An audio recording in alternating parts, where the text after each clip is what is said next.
How to cancel a Spotify subscription. Hey everybody, welcome back to our channel. In today's video, I will guide you through the steps on how you can cancel a Spotify subscription, so make sure to watch the video till the very end.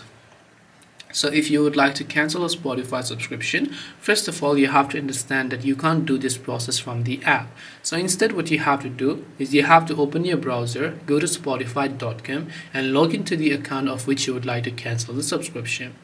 After you do that, tap the gear icon located at the top right hand corner of the screen from your browser, and from there you'll find the option that says view account. So just go to the view account section.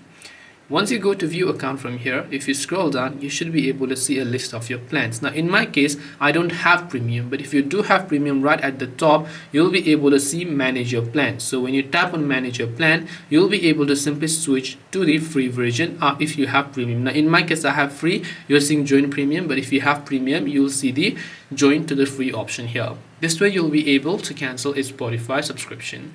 Hope this video was helpful. If you have any questions, feel free to leave them down. Thank you very much for watching and see you soon in our next video.